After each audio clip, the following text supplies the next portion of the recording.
नमस्कार साथियों, मैं मनीष भारती संस्कृति पीसीएस प्लेटफॉर्म पर आप सभी का स्वागत करता हूं। साथियों, जैसा कि हम जानते हैं कि बिहार के मुख्यमंत्री अब बीजेपी की ओर से सम्राट चौधरी बन चुके हैं और इस सरकार ने अपनी पहली कैबिनेट बैठक कर ली। इस कैबिनेट बैठक में ऐसे कई महत्वपूर्ण बिंदुओं पर चर्चा किया गया, निर्णय लिया गया है जिससे आने वाले समय में हम कह सकते हैं कि बिहार की पूरी तस्वीर बदलने वाली है। खास करके कुछ शहरों को लेकर के बात किया गया है, जहां पर यह बात की गई है कि 2027 तक उन डिस्ट्रिक्ट में अब जमीन खरीद बिक्री नहीं की जा सकती है। यानी कि सरकार कुछ नए शहर बसाने वाली है पूरे बिहार में। कहां कहां ये सब होने वाला है, विस्तार से देखेंगे। किन किन बिंदुओं पर चर्चा की गई है यह भी देखेंगे। कुल मिलाकर के 22 एजेंडा है जिस पर चर्चा किया गया है। 11 नए ग्रीनफील्ड सैटेलाइट टाउनशिप बनाने की बात की गई। सैटेलाइट टाउनशिप कहने का तात्पर्य जो अभी शहर है ना, उसके बगल में एक शहर बनाया जाएगा जो पूरी तरह से व्यवस्थित ढंग से बनाया जाएगा। ये 11 की संख्या में होगा, विभिन्न जिले में इसकी बात की गई है। और जहां जहां ये होगा वहां पर अब जमीन बिक्री, खरीद बिक्री कुछ समय के लिए रोक दिया गया है ताकि रेट वगैरह ना भाग पाए। ठीक है। बिहार में नई सरकार बनने के बाद उप मुख्यमंत्री सम्राट चौधरी की अध्यक्षता में पहली कैबिनेट बैठक आयोजित हुई, जिसमें विकास, रोजगार, शहरीकरण, पर्यटन, शिक्षा, कानून व्यवस्था और धार्मिक स्थलों के विकास से जुड़े 22 महत्वपूर्ण एजेंडों को मंजूरी दी गई है। जितने लोग भी 72वीं बीपीएससी या 73वीं बीपीएससी इस सब के लिए तैयारी कर रहे हैं, आप एक काम कीजिए, करंट अफेयर्स के लिए एक पेज A4 साइज का और एक पेन लेकर के बैठ जाइए। क्योंकि बता दूं कि ये अपने आप में एक ऐसा टॉपिक है, आज का ये जितना चीज मैं पढ़ाऊंगा यहां से कम मिनिमम 2 क्वेश्चन आपको आएगा प्रीलिम्स में। ये मैं आपको गारंटी के साथ कह रहा हूं। क्यों कह रहा हूं? क्योंकि मैंने आपके बिहाफ पे PYQ एनालिसिस करके देखा है, प्रीवियस ईयर क्वेश्चन। साथियों, जब जब भी ऐसा होता है कि सरकार बदलती है या कभी भी विधानसभा चुनाव हुआ हो, नई सरकार आई हो, पहले कैबिनेट मीटिंग जो हुआ हो उसमें बहुत सारे फैसले लिए जाते हैं। जैसे इसमें 22 एजेंडे पर काम किया गया। तो जब भी इस तरह के फैसले लिए जाते हैं, उस सरकार में काम किया जाता है, उसके बाद ठीक जो प्रीलिम्स होता है, पीटी होता है, उसमें देखा गया है उस साल के PYQ में कि 2-3 प्रश्न आ जाते हैं। आप 2015 का उठा के देख लीजिए, 2020 का देख लीजिए, जब विधानसभा चुनाव हुआ है, नई सरकार ने कैबिनेट बैठक की मीटिंग किया हो और ठीक जो प्रीलिम्स हुआ उसके बाद उसमें उस बैठक से प्रश्न रहता है। इसलिए मैंने कहा कि मेरी बातों को ना मानना हो तो PYQ देखिए। मेहनत से बचना चाहते हैं, जितना मैं बता देता हूं उतना कर लीजिए। तो यहां पर क्या है, आपको एक A4 साइज का पेज लेकर के बैठना है और एक ही पेज में पूरे नोट्स बनाने हैं। पूरा ग्रंथ नहीं बनाना है क्योंकि बहुत सारी चीजें हैं, लेकिन एक पेज में सिनॉप्सिस तैयार करना है इस टॉपिक का। ठीक है, तो आज सिर्फ सुनना नहीं है, लिखने की तैयारी शुरू कीजिए। अब क्या क्या है, यह बैठक बिहार के नई विकास दिशा तय करने वाली मानी जा रही है। अब क्या क्या चीज है? पहली बात, 11 नए ग्रीनफील्ड सैटेलाइट टाउनशिप बनाना, जिसमें बिहार में योजनाबद्ध तरीके से शहरी विकास को बढ़ावा देना, साथ ही बड़े इंफ्रास्ट्रक्चर, शिक्षा और रोजगार। ये सारी बातें जो है एक तरह से इंट्रो में हो गया, यहां बहुत कुछ लिखने की आवश्यकता नहीं है। बस एक पॉइंट यहां से ध्यान रखिएगा, शहरी विकास की बात किया है तो मैं बता दूं कि बिहार देश का वह राज्य है जहां पर शहरी दर सबसे कम है। ये फैक्ट नोट कर लीजिए, ये पहले भी प्रश्न पूछा जा चुका है प्रीलिम्स में। ठीक है, और 11 नए ग्रीनफील्ड सैटेलाइट शहर बनाने की बात की गई है। अब जरा विस्तार से चलते हैं। पहले पॉइंट, बिहार में बनेंगे 11 नए ग्रीनफील्ड सैटेलाइट टाउनशिप। इस पर ध्यान दीजिए, बहुत सारे चीजों पर मत जाइए। टाउनशिप यानी कि कुल मिला के मोटे तौर पर मैं बताऊं, बिहार सरकार कह रही है कि भैया हम 11 नया शहर बसाएंगे पूरे बिहार में। विभिन्न जिले से एक एक शहर।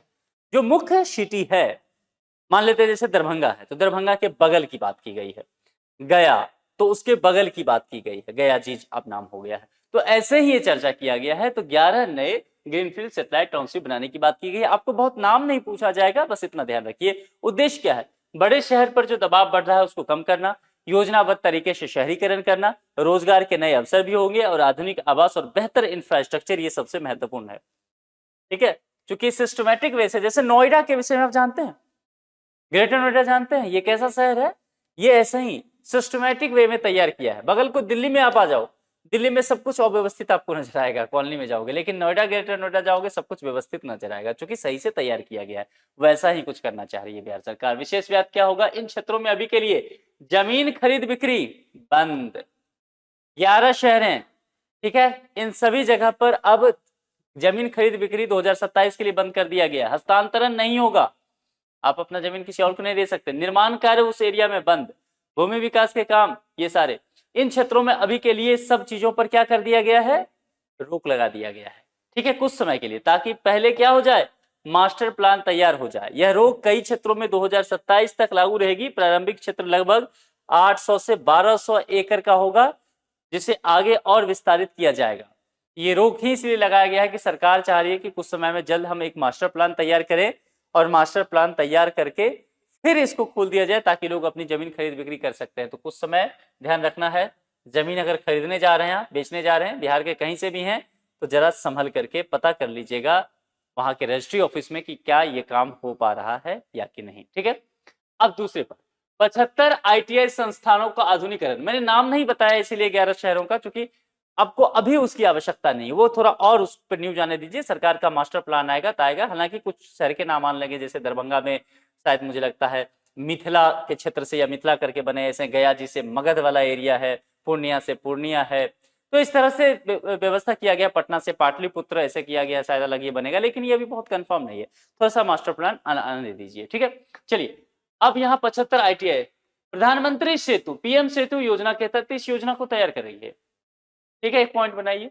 बिहार के 75 ITI संस्थानों का क्या किया जाएगा? आधुनिकीकरण। आधुनिकीकरण कहने का क्या तात्पर्य है? स्किल ट्रेनिंग सेंटर बनाया जाएगा। लागत कितनी? 3615 करोड़। नोट कीजिए, बिहार में लागत पूछ देता है, कई बार ऐसा हुआ है। राज्य सरकार की हिस्सेदारी कितना होगा? नोट कर लीजिए, 1192.95 करोड़। दशमलव के बाद के भी अंक को ठीक से ध्यान रखिए, क्योंकि बिहार में ये पूछता है। बिहार एकमात्र ऐसा राज्य है जहां पर ऐसा किया जाता है। तो मैं ये नहीं कहूंगा कि इसके बाद भी ऐसे जाने दीजिए। फायदा क्या है? युवाओं को आधुनिक तकनीकी प्रशिक्षण, रोजगार के बेहतर अवसर, स्किल डेवलपमेंट को मजबूती, ताकि उनको नौकरी वगैरह मिल सके, स्वरोजगार कर सकें। तीसरे पर IIT पटना में रिसर्च पार्क, मैं आपको पहले भी बता चुका हूं, इस कैबिनेट ने उसको थोड़ा और वेरीफाई कर दिया है, बस ऐसे समझिए। IIT पटना में एक बड़ा रिसर्च पार्क स्थापित किया जाएगा। रिसर्च पार्क 305 करोड़ से बनेगा और इंक्यूबेशन सेंटर फेज जो है 2, उसके लिए यहाँ पर 39.01 करोड़ दिया गया। लाभ क्या होगा? स्टार्टअप को बढ़ावा, रिसर्च, कुल मिलाकर के इसको इस टर्म में करते हैं R&D, research and development, innovation, और IT सेक्टर में निवेश बढ़ेगा यहाँ पर निवेश। और ऐसा होगा क्या होगा? बिहार सरकार चाह रही है कि रोजगार के अवसर बढ़े, और ऐसा होगा क्या होगा? पलायन रुकेगा। ये कोशिश यहाँ पर की जा रही है। बाबा हरिहर नाथ मंदिर कॉरिडोर इंपॉर्टेंट है, नोट कीजिए, यहां से प्रश्न रह सकता है। सारण जिले के सोनपुर स्थित, किस डिस्ट्रिक्ट? सारण, सोनपुर, बाबा हरिहरनाथ मंदिर क्षेत्र को अब काशी विश्वनाथ कॉरिडोर, काशी विश्वनाथ कहां? वाराणसी, उसी के तर्ज पर यह विकसित किया जाएगा। स्वीकृत राशि कितनी? 680। उद्देश्य धार्मिक पर्यटन बढ़ाना, स्थानीय रोजगार, क्षेत्रीय विकास, बिहार के धार्मिक पर्यटन को नई पहचान देगा। ये सारे काम यहाँ पर किए जा रहे हैं। ठीक है, तो नोट करते चलना है मेन पॉइंट। महिला पुलिस कर्मियों को स्कूटी, आप जानते हैं ना, बिहार वह राज्य है जहां पर पुलिस बल में सबसे अधिक महिलाओं की भागीदारी रही है। तो एक पॉइंट ये नोट कर लीजिएगा। नीतीश कुमार शुरुआत में ये किए थे। महिला सुरक्षा और पुलिसिंग को मजबूत करने के लिए क्या किया गया है कि 1500 महिला पुलिसकर्मियों को स्कूटी दिया जाएगा और 3200 पुलिसकर्मियों को मोटरसाइकिल दी जाएगी। ठीक है, कुल खर्च क्या है? लगभग 66.75 करोड़। इससे पुलिस की फील्ड क्षमता, यानी कि जल्द से स्कूटी बाइक लेंगे, जल्द से पहुंच जाएंगे घटनास्थल पर, यह व्यवस्था की गई है। चलिए, 80 से अधिक वरिष्ठ नागरिकों को विशेष सुविधा, ये इंपॉर्टेंट है, इसको नोट कीजिए।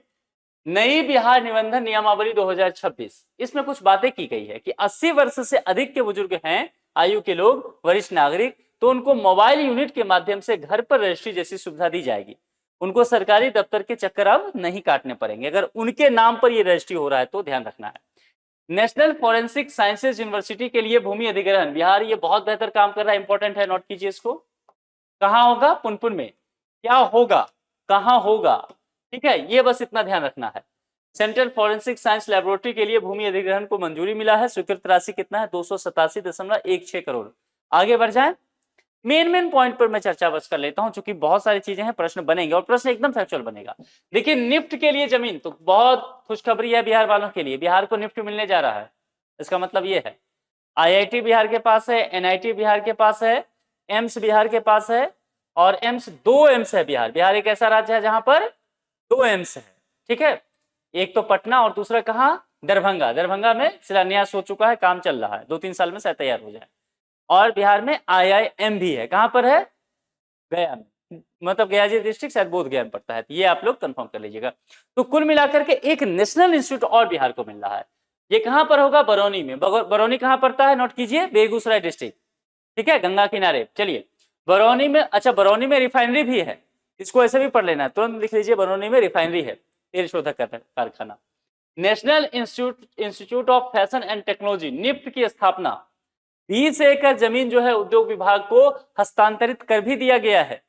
इसे बिहार में फैशन और टेक्सटाइल शिक्षा को बहुत बढ़ावा देने की बात की जा रही है। बहुत जबरदस्त इंस्टीट्यूट होता है ये निफ्ट, तो ये बिहार में आ रहा है।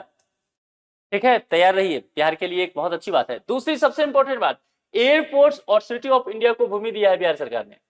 स्थायी सिविल एनक्लेव के लिए 1.35 एकड़ सरकारी भूमि एयरपोर्ट ऑथोरिटी ऑफ इंडिया को दी गई है। यह हवाई कनेक्टिविटी सुधारने के दिशा में महत्वपूर्ण होगा, क्योंकि इसका ऑफिस वगैरह बनेगा। आप जान रहे हैं कि बिहार में बहुत सारे एयरपोर्ट आप होने जा रहे हैं। ये महत्वपूर्ण है बीज उत्पादन फॉर्म पॉलिसी, क्योंकि बिहार एक कृषि प्रधान राज्य है। आज भी बिहार के 75% से अधिक लोग कृषि और उससे जुड़े गतिविधि पर निर्भर हैं, तो इसको ध्यान रखना है। ग्रामीण क्षेत्रों में नए सीड मल्टीप्लिकेशन फार्म्स स्थापित करने की नीति को मंजूरी मिल गया है, और इससे क्या होगा, कृषि क्षेत्र को मजबूती मिलेगा और किसानों को इसका अत्यधिक लाभ मिलेगा। तो बस पॉइंट यह नोट कर लीजिए। मैं आगे जब कभी लेक्चर लूंगा ना, क्योंकि आज मैं चाह रहा हूं कि सारा चीज आपको बता दूं, ये सारी चीजें। अब थोड़ा सा इसका मास्टर प्लान जब आता है, सरकार इस पर और विस्तृत जानकारी देंगे, तो हम एक एक चीजों को पढ़ लेंगे। जैसे टाउनशिप है, टाउनशिप पर एक लेक्चर लेकर के मैं आऊंगा। देखिए सब अपने आप में एक लेक्चर है। जैसे कि बीज उत्पादन फार्म नीति है, अपने आप में एक लेक्चर है। निफ्ट मिल रहा है तो अपने आप में लेक्चर है। R&D हो रहा है पटना IIT पटना में, वह भी अपने आप में एक पूरा टॉपिक है।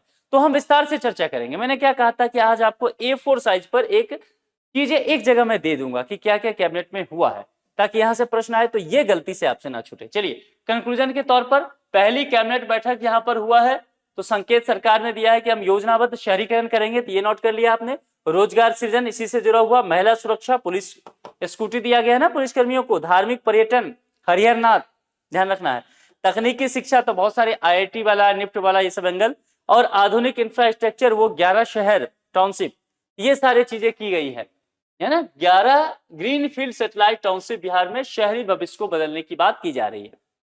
ये कहा जा रहा है कि यदि सारे योजना सही तरीके से लागू होता है तो बिहार में विकास की एक नई तस्वीर हम सब देख सकते हैं। और यह कैबिनेट बैठक केवल फैसलों की सूची नहीं, बल्कि कहा गया है कि बिहार किस तरह से आने वाले समय में बदलेगा, इसकी रूपरेखा क्या होने वाली है, इसकी एक रोड मैप है इसका।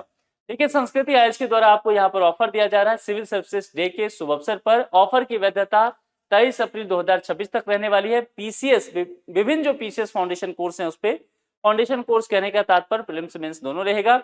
यहाँ पर सारे PCS के जो कोर्स उपलब्ध हैं उसके विषय में जानकारी दिया गया है। फी के साथ मोर देन 80% ऑफ है। कॉन्टैक्ट नंबर और संस्कृति आयोज का वेबसाइट यहाँ पर दिया गया है। कुछ टर्म एंड कंडीशन लागू है, यानी कि समय सीमित है।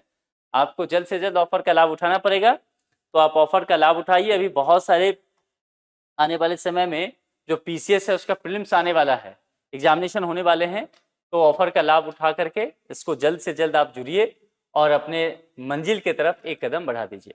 आज के लिए इतना ही। जुड़ने के लिए आप सभी का बहुत बहुत शुक्रिया। Thank you so much.